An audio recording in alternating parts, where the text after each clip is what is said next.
Morning, welcome back to your channel yes study solution. आज हम करने जा रहे हैं सेकेंड ईयर के कंपनी एंड कॉम्पेंसेशन लॉ। चलिए वीडियो को स्टार्ट करते हैं। Question first answer.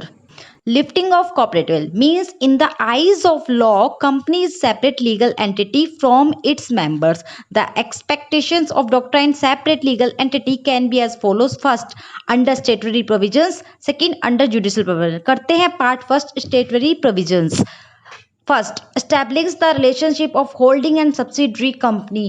Mean when a company hold control and management of a other company, called holding. Second, for facilitating the task of inspector appointed under section 210 or 212 and 213 to investigate the affairs of company. To check any fraud or misconduct. For investigation of ownership of company, government appoint inspector to check who control the policies of company. Fourth, misrepresentation in the prospectus. Every director promoter is liable for misrepresentation of ragging. Fifth, failure to return money if minimum subscription is not received in 30 days. In case of default, director and other responsible for pay money with interest 15%. Second, under judicial interpretation. First, protection of revenue. Court has power with income tax assessment to inquire about the real owner according to given case study. Second, prevention of fraud or improper conduct. The court also power to lift the veil to corporate under with given case study. Third, determination of enemy character of company. The court has also lifted the corporate veil to determine the enemy character of a company as given in case studies. करते हैं Hindi medium वालों के लिए same answer जैसा कि आपको display हो रहा है। समामेलन के बाद कंपनी अपना पृथक अस्तित्व माना जाता है जिसका अपना नाम और अपनी पहचान होती है। इसके बेस पर कंपनी अनुबंध कर सकती है और किसी अन्य व्यक्ति पर मुकदमा भी चला सकती है। कंपनी का आवरण पर्दा उठाया जा सकता है। इसके 3 पार्ट है, न्यायिक निर्णयों के अंतर्गत, कंपनी अधिनियम के अंतर्गत, आयकर अधिनियम के अंतर्गत। तो करते हैं न्यायिक निर्णयों के अंतर्गत। फर्स्ट, टैक्स बचाने के लिए कंपनी बनाना, इसे सरनिर्देशों मान के पेटेंट का विवाद द्वारा समझा जा सकता है। सेकंड, कपट या अनुचित व्यवहार को रोकने के लिए पृथक अस्तित्व द्वारा इसे गिलफोर्ड मोटर कंपनी बनाम केस स्टडी द्वारा समझा जा सकता है। थर्ड, कंपनी के शत्रु चरित्र का निर्धारण करने के लिए, मींस कंपनी का कंट्रोल मैनेजमेंट ऐसे व्यक्ति के हाथ में होना जो शत्रु देश में रहता है, तो कंपनी का अपना चरित्र शत्रु हो जाता है, जैसा कि डायमलर कंपनी लिमिटेड बनाम कॉन्टिनेंटल टायर और रबड़ कंपनी के मामले द्वारा समझा जा सकता है। फोर्थ, कल्याणकारी अधिनियमों से बचना। अगर कंपनी आवरण का दुरुपयोग कल्याणकारी अधिनियम से बचने के लिए करती है तो इसे वर्कमैन एसोसिएट रबड़ इंडस्ट्री लिमिटेड केस द्वारा समझा जा सकता है। न्यायालय की मानहानि का निर्धारण करने के लिए, अगर कंपनी का आवरण दुरुपयोग न्यायालय की मानहानि से बचने के लिए किया जा रहा है तो कंपनी का आवरण हटाना अनिवार्य हो जाता है, जैसा कि ज्योति लिमिटेड बनाम कंवलजीत कौर भसीन के मामले में हुआ।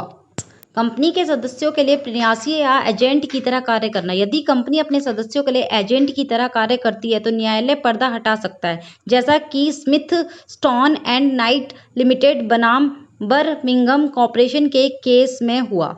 कंपनी अधिनियम 2013 के प्रावधानों के अंतर्गत। फर्स्ट, कंपनी के नाम का गलत वर्णन करने पर, यदि कंपनी का अधिकारी या कोई अन्य व्यक्ति ऐसा करता है तो।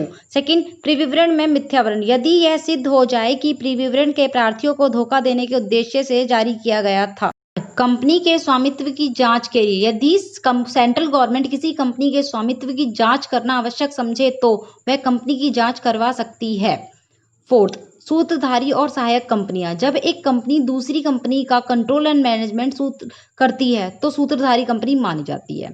फिफ्थ, प्रार्थना राशि वापस लौटाने में चूक करना। यदि 30 दिन के अंदर न्यूनतम विधान की राशि प्राप्त ना हो तो पूंजी लौटानी पड़ती है। इसमें चूक होने पर 1000 प्रतिदिन या 1 लाख भी, जो भी कम हो, जुर्माना लग सकता है। सिक्स्थ, सदस्यों की संख्या कम होने पर भी ऐसा प्रावधान है।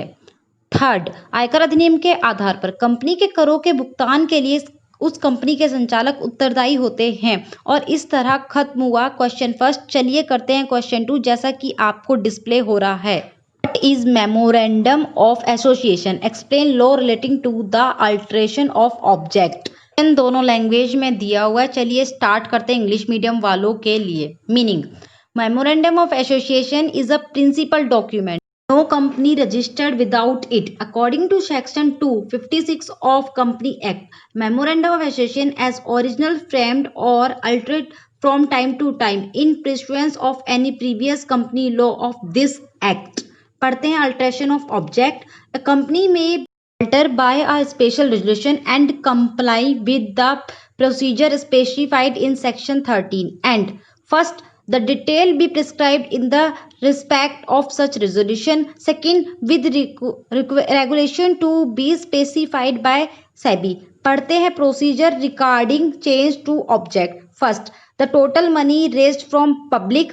Second, the total money utilized for the object in prospectus. Third, the utilization amount out of money raised. The particular of the proposed alter or change in object. The justification for alteration in object, the amount prospected to be utilization for new project, the estimation financial impact for alteration, the other relevant information for the member, the place from the notice of resolution to be passed. हुआ English medium वालों का answer. चलिए करते हैं Hindi medium वालों के लिए। जैसा कि डिस्प्ले हो रहा है, पार्षद सीमा नियम कंपनी का आधारभूत प्रलेख जो कंपनी के उद्देश्यों को परिभाषित करता है, जो कंपनी के नाम, स्थान, उद्देश्य, पूंजी या सदस्यों के दायित्व की जानकारी देता है। पढ़ते हैं उद्देश्य वाक्य में परिवर्तन। कंपनी के उद्देश्य वाक्य में परिवर्तन केवल उन्हीं सीमा तक किया जा सकता है जहां तक कि अधिनियम में वर्णित हो। इसे दो भागों में विभाजित किया जाता है। फर्स्ट, ऐसी कंपनी के उद्देश्य में परिवर्तन जिससे कंपनी विवरण जारी नहीं किया, इसके लिए शेयर होल्डर्स की साधारण सभा में विशेष संकल्प होना चाहिए। सेकंड, ऐसी कंपनी के उद्देश्य में परिवर्तन करना जो विवरण जारी करती है। पढ़ते हैं इसकी प्रक्रिया। उद्देश्य वाक्य में परिवर्तन के लिए विशेष प्रस्ताव पारित होना चाहिए। सेकंड, विवरण समाचार पत्रों में प्रकाशित होना चाहिए जहां कंपनी का रजिस्ट्रेशन ऑफिस है। असंतुष्ट अधिकारियों को कंपनी छोड़ने का अवसर प्रदान करना चाहिए सेबी के नियम अनुसार। परिवर्तन का रजिस्ट्रार द्वारा पंजीकरण प्रस्ताव 30 दिन के अंदर आ जाना चाहिए। परिवर्तन बिना पंजीकरण के प्रभावी नहीं होगा।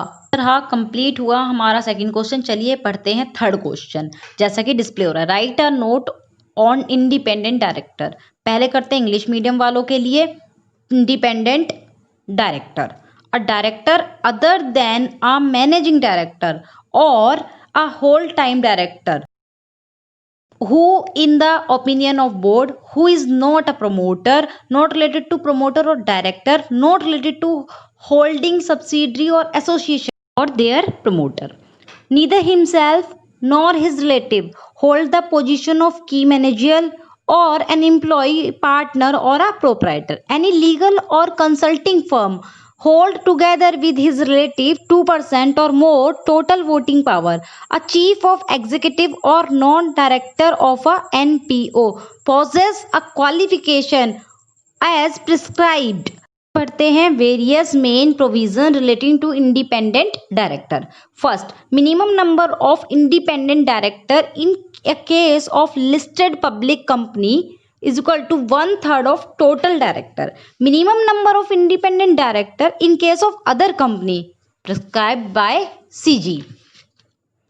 Retirement by rotation shall be not applicable. Remuneration shall not be entitled declaration in first meeting of board as a director. तो ये हुआ हमारा इंग्लिश मीडियम वालों का आंसर। चलिए करते हैं हिंदी मीडियम वालों के लिए सेम आंसर।